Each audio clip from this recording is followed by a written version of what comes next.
A 60-card deck that is constructed and ready to play? Well, now you have my interest. Yeah, it's another deck. We're doing the Houndoom EX Battle Deck, and I was starting to think oh, I've done a lot of decks on the channel lately. I should probably slow down because it feels like more filler content, at least for me. But this Houndoom, I'm sorry, I had to do at least one more deck. I still enjoy doing decks, and if that's something, if that's a piece of content that I do that you guys enjoy, let me know. But I don't know, I'm collector brain, and I collect decks because I like to have the deck. I'm not so much into the gameplay. So, if you are here, I can't get this thing open. As usual, if you are here to, get, a professional's input on a deck and yada yada, you have come to the wrong place. I don't even play the TCG all that much anymore. I'm mostly a collector. So I will be examining the deck, but my opinions are trash. So, maybe find someone else if you're playing this to do a Houndoom deck and you're curious as to how it works. I love that I always undersell my videos. Every time I do a deck, it's just like, hey, stop watching. Anyways, we have, EX coin. I just don't like wasting people's time. If you're an active viewer of this channel, you've probably heard that spiel 100 times. I don't know, I don't like people coming to this video and watching through it getting the complete wrong impression as to what this channel is actually about. That's a kind of neat design. Is that supposed to be, normal up there, and then dark? Kind of cool. There's a more up-close view of it, I suppose, on the Quick Start Rules book. Then we have counters, forgot the name there for a minute. So we have a little write-up on the Houndoom deck, and on the back end, we have its counterpart, which is apparently the metal deck. Well, I might have to pick that one up too, just to complete the little duo. I'm not sure if anybody's actually realized, but I always do these as my Monday videos. And then if I do a deck, and I never do a deck as my Friday video. I like to use Fridays usually for the bigger things. Anyways, it comes with this thing. What can you do during your turn? And then it basically tells you about all of the conditions. There's 3 cards in here. You've seen them 100 times. Then we have the primary feature of this deck, obviously being the Houndoom EX. This is a promo card, actually, so it's not something from a set. I feel like that's pretty normal for these decks to get it as a promo.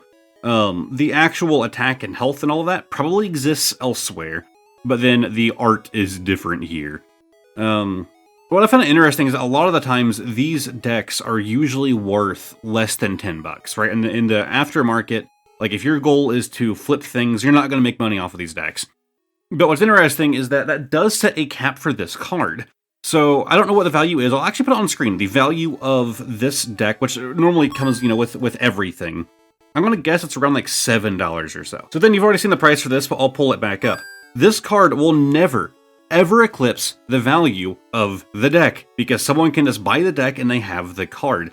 So usually it has to be a good quarter or so at least lower than the value of the deck, or somebody wants this Houndoom, they're just gonna buy this. So it's always interesting to see how they set soft caps with these promo cards, especially in these decks, because you don't really get anything else. But then you have a code card. So of course we have our deck box here, and they are still sticking with that improvement. Thank God. It's still so minor, I still hate it, but it's better than the ones that were just green, nothing. At least we have a type up there. I would prefer if it said Houndoom or something, but man, at least it's something. It is a improvement. But let's open this up and take a look at our Houndoom deck. So of course we're gonna have some energies.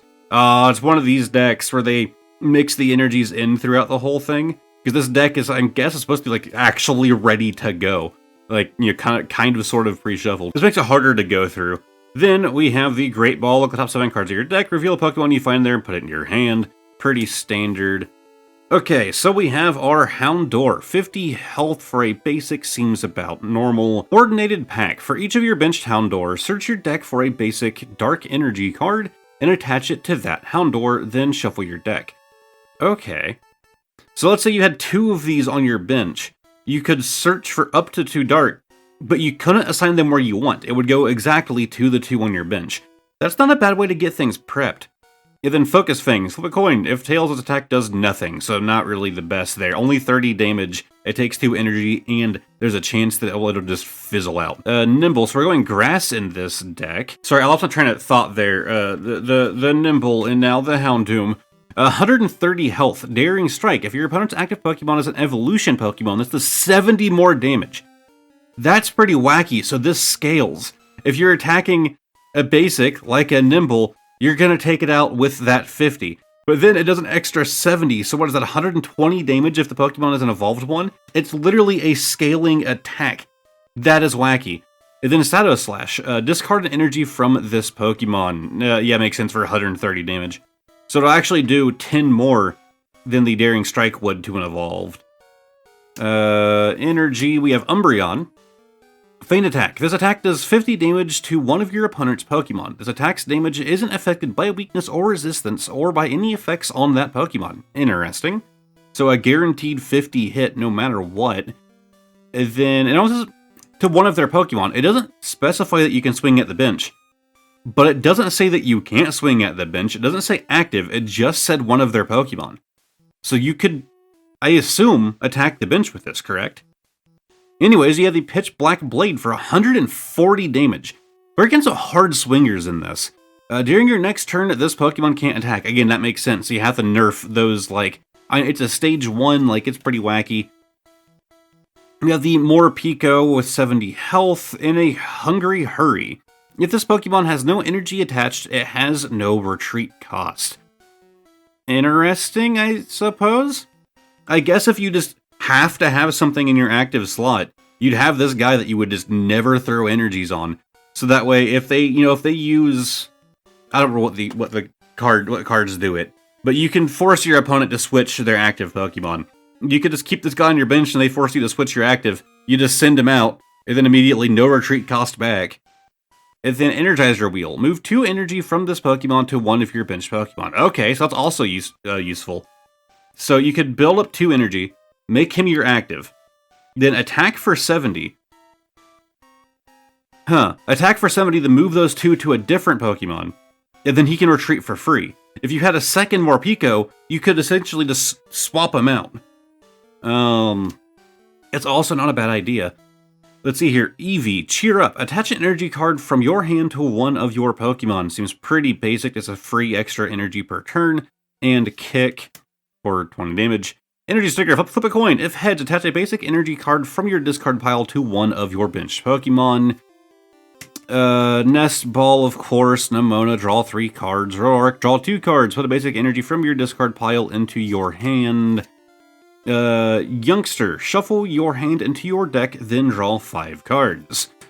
Rika, look at the top 4 cards of your deck. Again, what did you expect? It's deck cycling. Welcome to Pokemon TCG. You got trainer cards? It's probably just the deck cycle 90% of the time. The top 4 cards of your deck, but 2 of them into your hand. Shuffle the other cards. Shuffle the other cards and put them on the bottom of your deck.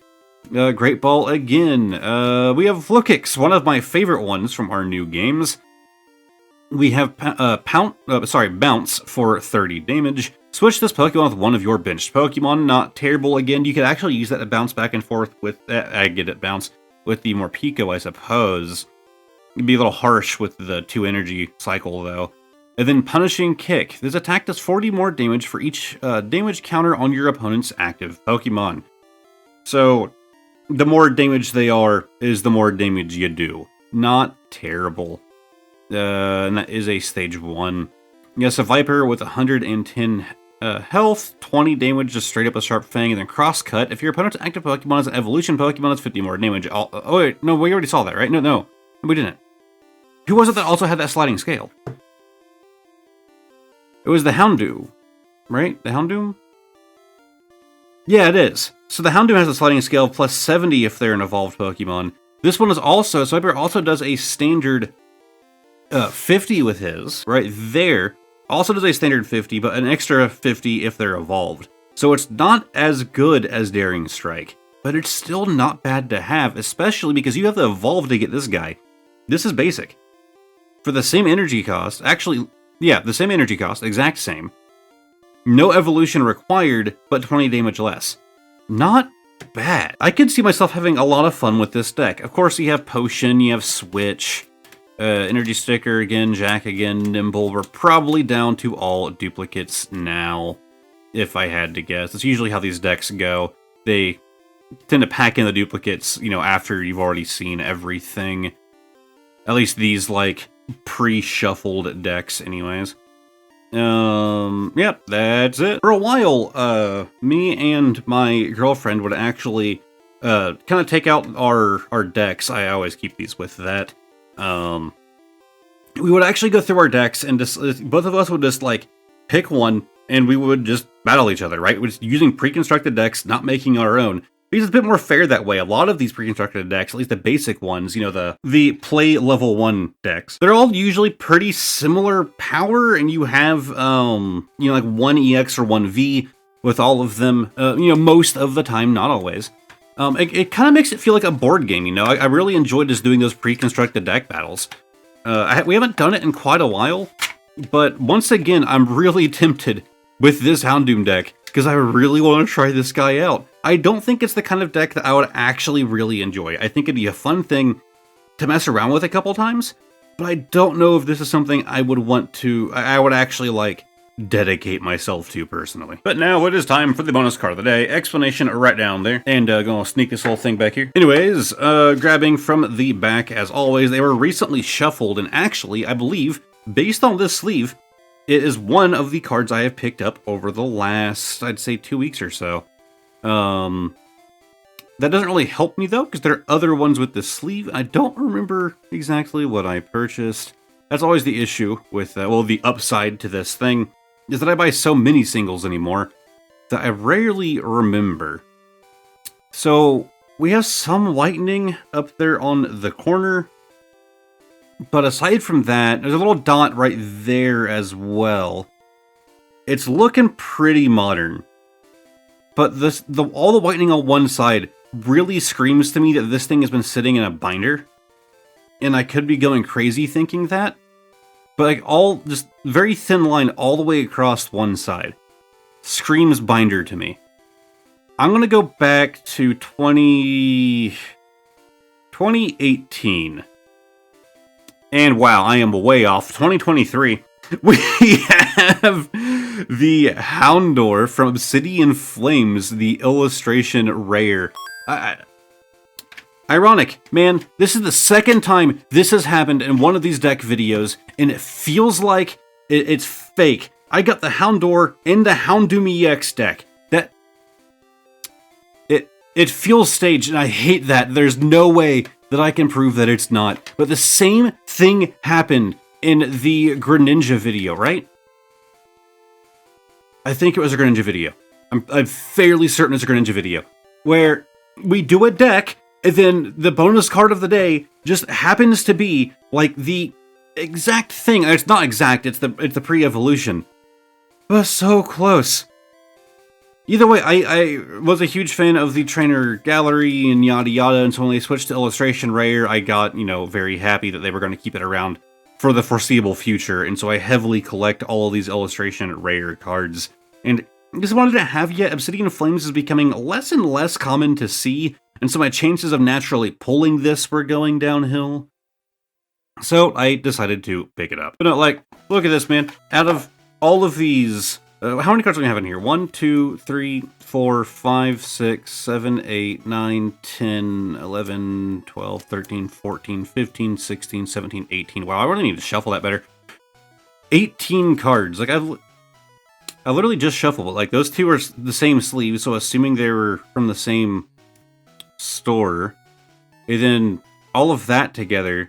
yeah, this needs shuffled better. Anyways, thank you guys very much for watching. Give it a like, all of that. I guess I'll link the Greninja video, since that was just talked about, because I'm fairly certain that's the same video. Well, that's the video where we did the exact same thing, where our bonus card of the day lined up with everything else. Either way, I really hope that you guys enjoyed, and hopefully, I'll see all of you guys next time. Goodbye for now.